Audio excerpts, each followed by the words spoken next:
que capta adherentes solo por su billetera, que no tiene ideología, que amenaza la fortaleza del sistema de partidos, que argentiniza la política uruguaya.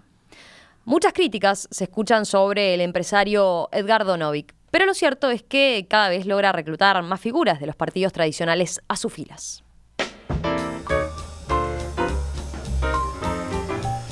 A la incorporación del senador Daniel Bianchi y el diputado Guillermo Fachelo, electos por el Partido Colorado, días atrás se sumó el diputado blanco Daniel Peña y se oficializó el acercamiento del economista Javier de Aedo, quien posee una larga trayectoria dentro del Partido Nacional y hoy es uno de los referentes económicos del empresario. ¿Qué hay en la propuesta de Novick que no brindan los partidos tradicionales? ¿Qué hace que un técnico con el perfil de Aedo decida trabajar junto a él? Vamos a contestar estas preguntas. Estamos en línea justamente con el economista Javier de Aedo. ¿Qué tal? Buen día, de Aedo. Un gusto. Hola, Romina. ¿Qué tal? Es un gusto estar con ustedes. ¿Por dónde lo encontramos? ¿En el interior? No, estoy acá. Está bien. De Aedo, ¿Nico? Usted fue subsecretario de Economía, miembro del directorio del Banco Central, director de la OPP, todo esto durante el gobierno de Luis Alberto Lacalle. Fue senador suplente de Larrañaga, candidato a intendente en Montevideo en 2010, impulsado también por Larrañaga. Sin embargo, en los últimos años ha cultivado más un perfil técnico como economista independiente. Tenemos que leer, esto es un nuevo desembarco en la política, entonces. Sí, yo siempre fui un economista independiente, aun cuando trabajé en política.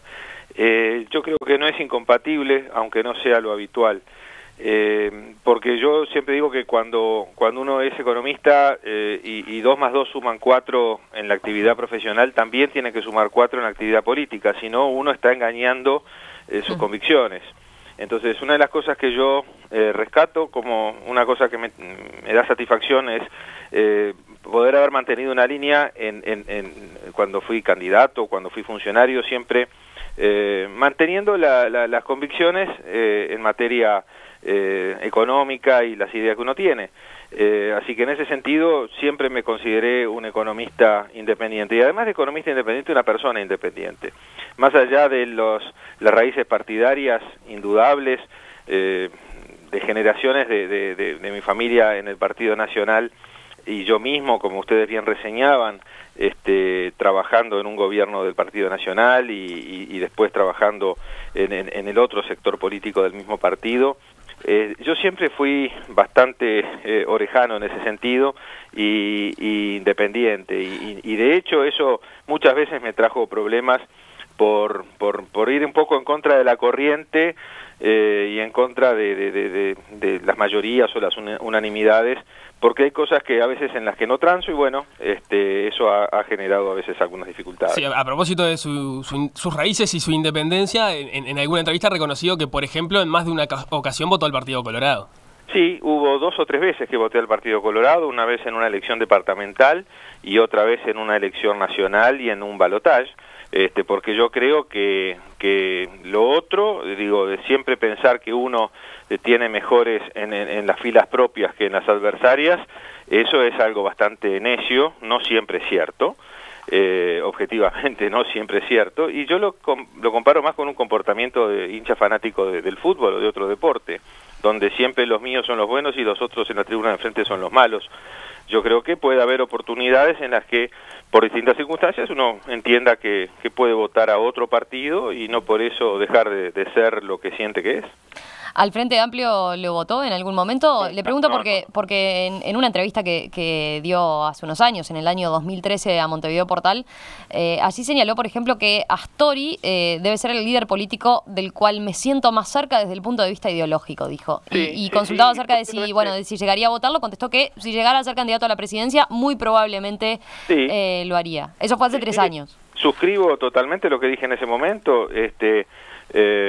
Si hubiera sido candidato quizá me hubiera tentado a votarlo y es seguramente un líder político con el cual coincido en muchísimas cosas. Creo que el Uruguay le debe mucho a Astori, más que por lo que hizo, por lo que evitó, y eso creo que no hay necesidad de aclararlo demasiado cuando uno ve la interna del partido de gobierno, ¿no? En un análisis quizás superficial uno no encuentra muchas similitudes entre Edgardo Novick y Astori, por ejemplo. ¿Y eso qué tiene que ver? Bueno, No. es su nueva adhesión es Edgardo Bueno, Novik. pero digo, yo creo que cuando uno dice algo o cuando uno tiene determinado comportamiento, siempre es bueno poner la fecha al lado. Las circunstancias son las circunstancias que son en cada momento. Yo, como bien decían ustedes al inicio, a fines del 2010, por última vez tuve una actividad partidaria. En el 2011 ya le comuniqué al líder del sector al cual yo pertenecía que no iba a seguir en la actividad partidaria, o sea que han pasado 5 años desde entonces.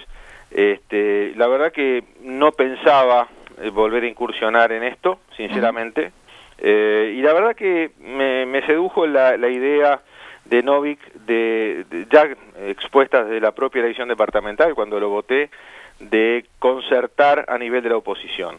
Yo creo que ese es el factor principal, más que el tema programático, que por otra parte el programa está en construcción. Ustedes imaginarán que un sector político que ni siquiera es partido todavía, que viene sumando mucha gente, pero que se va a sumar mucha más de la que se ha sumado, tiene un equipo en construcción, un programa en construcción.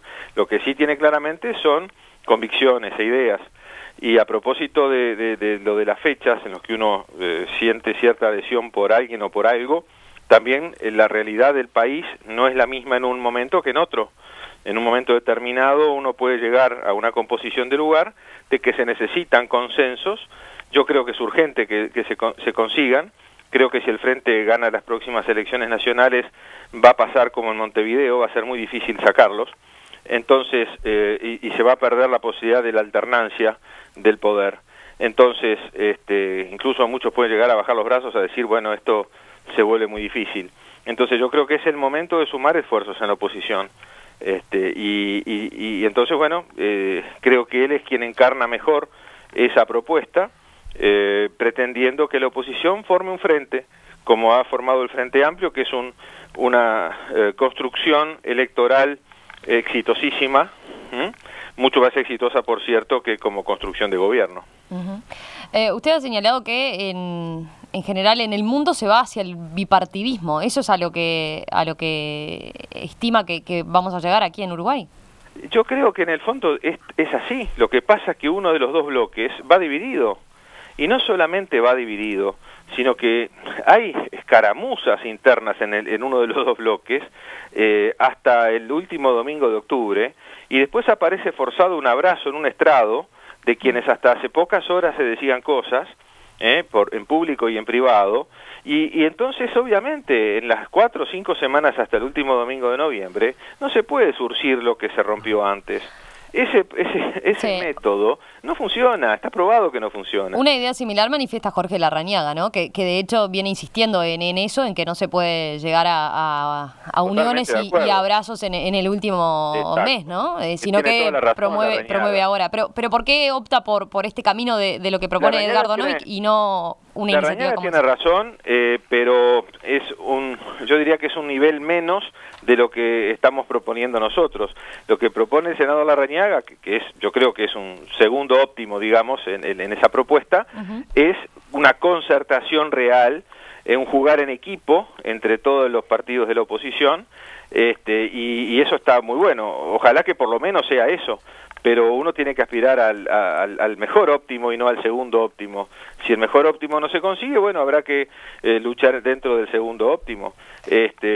Pero bueno, yo creo que sí, que de un modo u otro ese es el camino que hay que seguir, un camino de una posición unificada, porque si no van a seguir pasando elecciones y van a quedar pataleando en el Parlamento con una minoría que no puede incidir y otros van a estar gobernando. Pero ¿qué tan viable lo ve esa posibilidad de unir ese arco opositor, teniendo en cuenta lo que ha sido también la reacción del Partido Nacional y del Partido Colorado con una iniciativa como la de Edgardo Novik, ¿no? Cuando, por ejemplo, él se planteó inscribir la concertación a nivel nacional y desde filas de los partidos tradicionales se lo negaron.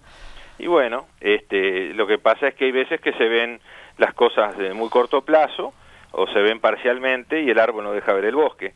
Yo creo que los partidos tradicionales deberían entender que capaz que este nuevo movimiento político es el que les permite llegar al gobierno, porque es evidente que no tienen capacidad para captar votos del Frente Amplio, y quizá una opción diferente pueda captar lo que ellos no pueden y pueda sumar. Se preocupan más porque puedan perder algún porcentaje en beneficio de este movimiento, y no ven que quizá si otros pierden algún porcentaje puede hacer que ellos ganen la elección. Pero bueno, yo creo que es un tema de dejar que el tiempo pase. Faltan 3 años o faltan 2 años prácticamente para tomar decisiones electorales.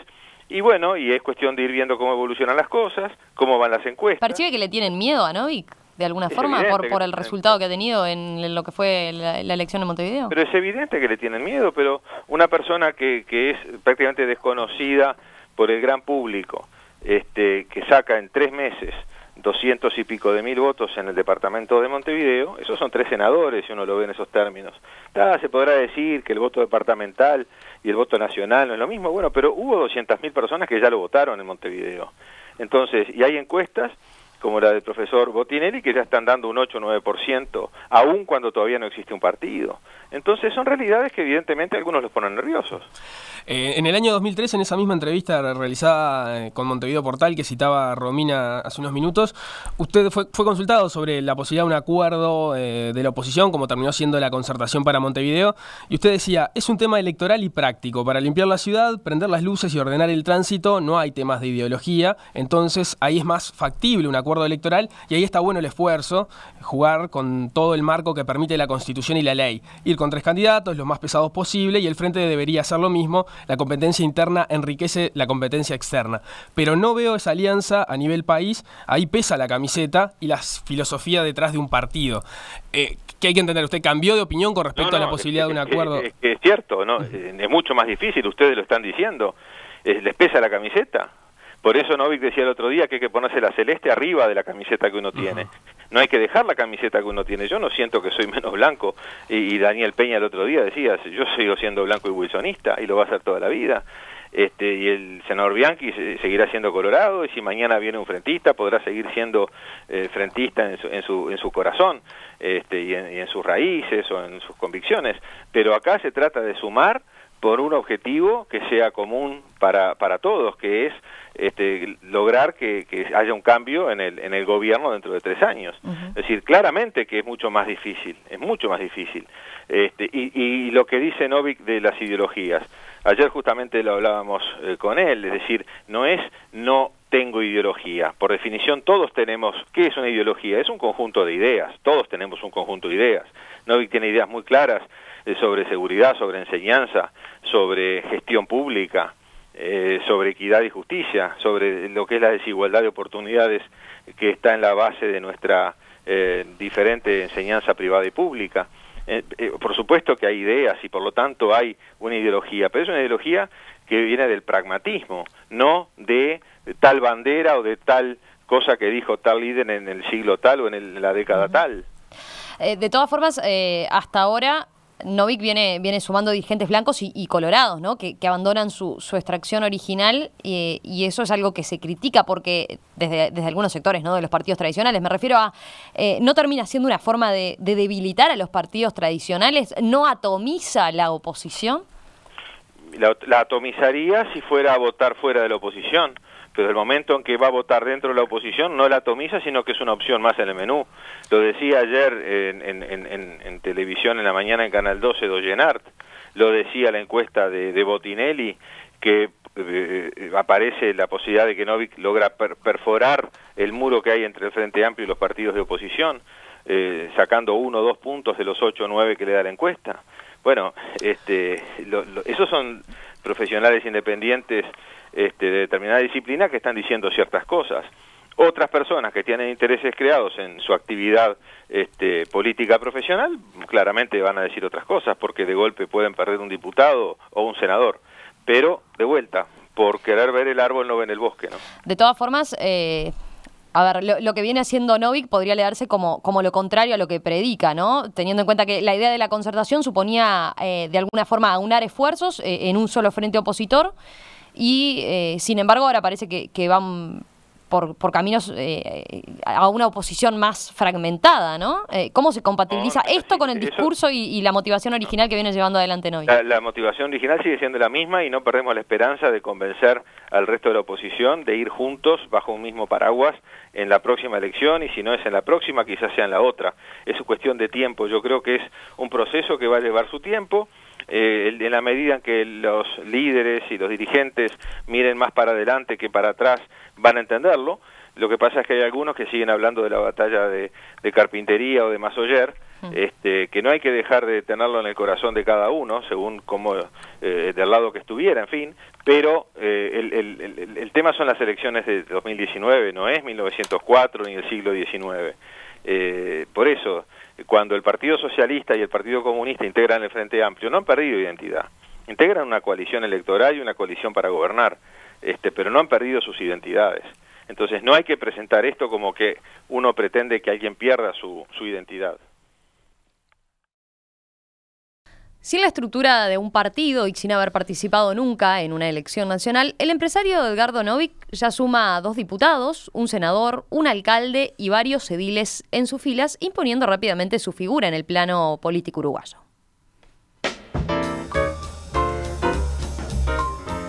También sorprendió y mucho en los últimos días oficializando la incorporación de un economista de larga trayectoria y que proviene de filas del Partido Nacional, como Javier de Aedo. Con él, con Javier de Aedo, es que estamos conversando esta mañana aquí en Perspectiva. De Aedo, ¿cuál viene siendo su trabajo y cuál piensa que va a ser su papel a futuro en el sector de Novik? El trabajo es esencialmente político hasta este momento, y una pequeña precisión: el otro día se hizo público y notorio que yo estoy acompañándolo cuando se dio el evento de la presentación de Daniel Peña. ¿Qué podemos decir? Se oficializó recientemente en realidad, ¿no? Pero usted... Esa palabra queda grande. Es decir, yo estoy trabajando con Novik en este proyecto desde prácticamente el día después de la elección de departamental del año pasado. En una entrevista en Búsqueda él mencionó mi nombre a fin de año, el semanario Brecha, y ya había hablado del tema hace algunos meses. Yo estoy recorriendo en algunos casos algunos departamentos del interior junto a él, o sea que es un proceso que lleva bastante tiempo. De todos modos, usted había elegido no salir públicamente a hablar a propósito de su trabajo con Novik, por lo menos no de la forma que lo está haciendo ahora a partir de lo de la semana pasada, ¿no? Después de la presentación del otro día, que de hecho fue muy notoria mi vinculación, bueno, hubo un montón de casos como el de ustedes que llamaron para tener entrevistas, y bueno, yo accedí a hacerlo porque ya se había vuelto algo muy notorio.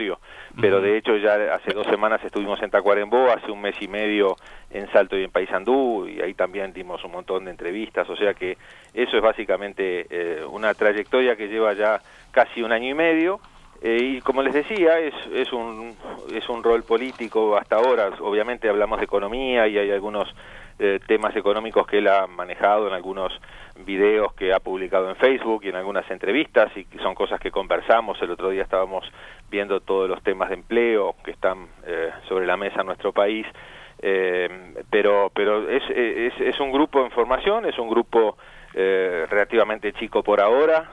Se están incorporando personas, se van a seguir incorporando muchos más, se están pensando cosas, líneas de acción, o sea que es un trabajo hasta ahora más político que técnico.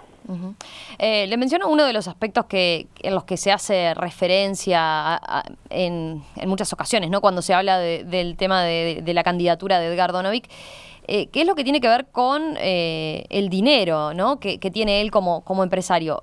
Fernando Amado, el diputado del Partido Colorado, dijo, por ejemplo, que al final del día todos van tras la plata de Novik.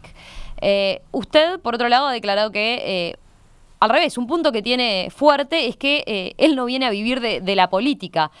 ¿Cree que el hecho de que bueno, de su posición puede verse a favor desde la óptica del votante? Y yo no sé, yo la verdad que esas cosas que se dicen corren por cuenta de quien las dice, y yo no voy a entrar a hacer declaraciones sobre declaraciones, que es el tipo de cosas que a mí como oyente de las radios o lector de diarios no me gusta. Son las páginas que paso y es cuando hago zapping. Yo creo que es mejor hablar de ideas y de propuestas. Yo creo sí que una persona que tiene cierta independencia económica tiene virtudes sobre los que dependen de contribuciones que que muchas veces pueden generar determinados compromisos.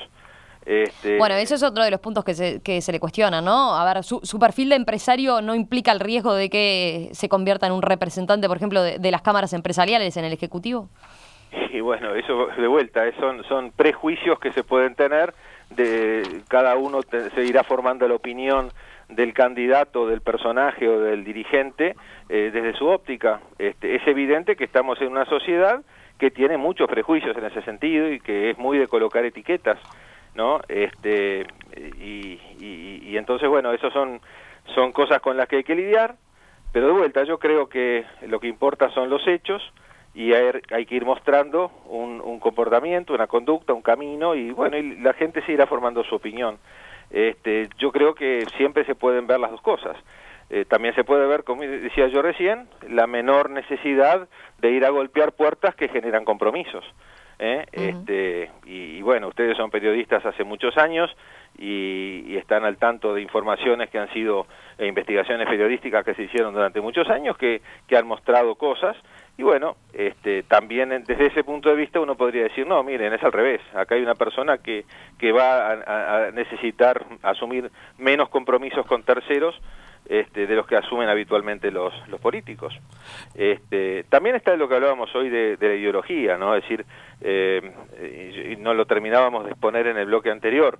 Es decir, lo que él critica básicamente es esas ideologías extremas, ¿no? Todo Estado, todo mercado, y él se inclina, y yo comparto mucho más por el lado del pragmatismo. Hace un par de meses o 3 se inauguró un centro de estudios que dirige mi colega Hernán Bonilla, el Centro de Estudios para el Desarrollo, y fue invitado Sebastián Piñera a hacer una conferencia ese día de la inauguración. Él dijo una cosa que a mí me pareció muy sensata, por más que, claro, si hacemos una encuesta entre los oyentes, capaz que la mayoría dice que Piñera es de derecha neoliberal, y también es empresario, o sea que, y exitoso. O sea que, bueno, todo depende de la meritocracia que cada sociedad tenga, ¿no? Y se dé a sí misma. Pero él dijo ese día, cuando el Estado falta, angustia, y cuando el Estado sobra, asfixia. Y eso es muy cierto, y eso demuestra que no hay un casarse con el Estado sí o el Estado no. A ver, yo le pregunto a los oyentes, ¿alguien cree que sobra Estado en el Marconi? En el Marconi falta Estado. Sin embargo, quizás no todos se puedan poner de acuerdo en de qué manera falta Estado en el Marconi, y ahí quizás sí entre a mellar el tema de la ideología, ¿no? Yo creo que debe ser bastante fácil llegar a un acuerdo sobre qué tipo de falta del Estado hay en el Marconi. Falta contención, falta enseñanza de nivel, falta más cobertura de salud, falta atención, como está haciendo ahora muy correctamente el Ministerio de Salud Pública, atención a la primera infancia o los problemas del embarazo adolescente. Dije el Marconi por dar un ejemplo que todos conocen, pero podríamos mencionar 30 o 40 casos como él. Entonces, por supuesto, siempre puede haber algún retrógrado que diga, no, falta otra cosa, que sería seguramente una posición minoritaria, pero seguramente el corazón de la política uruguaya coincide en eso que yo digo que está faltando, y ustedes seguramente también. Y cuando el Estado sobra, asfixia cuando nos cobra excesivos impuestos, y no vemos el retorno, ni siquiera para nosotros, sino para otros compatriotas que lo necesiten quizá más que nosotros, ese retorno. ¿Tá? Porque uno se puede pagar la educación privada para los hijos, pero hay otros que no pueden, y ese retorno falta.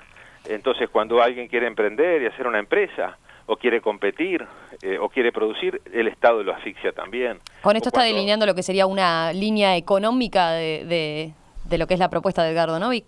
Es un principio general, es decir, no hay que casarse con que el Estado sí o el Estado no. Esas son discusiones que para mí ya han sido superadas. Y entonces vemos que algunos siguen aferrados a esas discusiones. Y esas son las ideologías que hay que decirles que no. Hay que ser pragmático. A ver, Deng Xiaoping, el líder chino que fue el padre de la modernización de China, dijo una cosa muy inteligente hace mucho tiempo. No me importa si el gato es blanco o negro, quiero que case ratones. Y de eso se trata. Sí, de todos modos hay cuestiones que la ideología, que el pragmatismo no resuelve. Por ejemplo, en el cambio de gobierno, cuando asume el Frente Amplio, una discusión muy fuerte a propósito del impositivo que tenía que ver con el IRPF. Allí el pragmatismo no resuelve la discusión, ¿no? Yo creo que esas son las dudas que aparecen con respecto a qué es lo que encarna Edgardo Novick.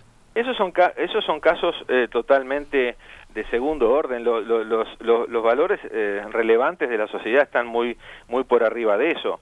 A ver, si hablamos del IRPF, el IRPF es un cambio marginal en el sistema tributario uruguayo. El principal impuesto sigue siendo el tan denostado IVA. La mitad de la recaudación es el IVA. El IRPF vino a sustituir algún otro impuesto y vino a crecer un poco la base tributaria. Y obviamente, para quienes lo pagamos, ha sido relevante ese impuesto nuevo. Pero si uno ve la foto grande del sistema tributario, es un cambio relativamente marginal. Relativamente marginal. El principal impuesto sigue siendo el IVA, y está bueno que lo sea, porque es un impuesto que favorece la exportación, no exporta impuestos, y en fin, podríamos hablar mucho de política tributaria. De Aedo, para ir terminando, usted decía, bueno, no está definido obviamente un programa de gobierno, ¿no? Sino algunas líneas de consenso y generales de hacia dónde se van. ¿Qué destacaría, por ejemplo, en materia de educación, de la política de Edgardo Novick, de seguridad? Mire, programa de gobierno no tiene ningún partido de los que ya existen, y tampoco lo tenemos todavía nosotros, porque los programas también es relevante las fechas, ¿no? Es decir, es distinto un programa económico o de gobierno o de seguridad o de educación en el año 95, 2010 o 2020. Son circunstancias distintas, hay realidades distintas. En diciembre se van a conocer los resultados de las pruebas PISA, eso capaz que confirma ciertas cosas y hace que se hagan determinadas propuestas. Entonces, en materia de educación, lo que yo le puedo decir es que hay que tratar de devolverle a la educación que sea un instrumento igualador y no desigualador, pero no igualador hacia abajo, obviamente, como a veces se plantean por parte de algunos. Es decir, tenemos hoy en el Uruguay dos sociedades que coexisten. Eso lo muestran justamente los resultados de las pruebas PISA, donde la distribución de resultados en determinados segmentos de desarrollo socioeconómico son totalmente divorciados de los de otros. Unos se acercan a los europeos y otros están compitiendo en los lugares más rezagados de América Latina. O el índice de desarrollo humano. Tenemos barrios donde tenemos un índice de desarrollo humano como los países del norte de Europa. Y tenemos otros barrios no muy lejanos, a vuelo de pájaro, a 10 minutos quizá, de los anteriores, donde el índice de desarrollo humano es parecido a algunos países de África. Entonces, ahí hay claramente una definición. Novick siempre insiste en que él fue a la enseñanza pública, en la escuela, en el liceo, y fue una época, yo tengo primos que también, pudiendo ir a la enseñanza privada por determinadas ideas y convicciones de sus padres, fueron a la enseñanza pública, y salieron con formaciones muy parecidas a los que íbamos a enseñanza privada. Sin embargo, eso hoy ya no pasa. Y eso es lo que hay que tratar de devolverle al país. Una última pregunta de Aedo. Según ha manejado en las entrevistas que ha dado por estos días, ¿usted descarta ser candidato en alguna lista junto a Novick en estas próximas elecciones? Sí. Las candidaturas en las listas son para quienes tienen expertise e interés en los temas políticos propiamente, legislativos. Es decir, yo creo que con 54 años yo ya sé las cosas para las que puedo servir y las cosas para las que no, y las cosas que me gustan y las cosas que no. O sea que... ¿Se ve más en un cargo en el Ejecutivo, encabezando la línea económica? De vuelta, no lo sé. Si a mí me dijeran hoy, la verdad que yo ya sé lo que es la función pública, ya lo viví. Yo creo que tiene que haber renovación también en ese sentido, y en ese sentido me gustaría ayudarlo a Novick a armar el mejor equipo posible, con gente bastante más joven que yo, que la hay, y muy valiosa en Uruguay. En todo caso, ahí sí me veo, ayudándolo a armar un gran equipo de gente que le importe más para dónde se va que de dónde se viene, y con economistas de alto nivel, menores que yo, con todos ellos que hay muy buenos en nuestro país. Economista Javier de Aedo, le agradecemos estos minutos esta mañana aquí en Perspectiva, y volvemos a conversar en cualquier momento, si le parece. Bueno, un gusto hablar con ustedes.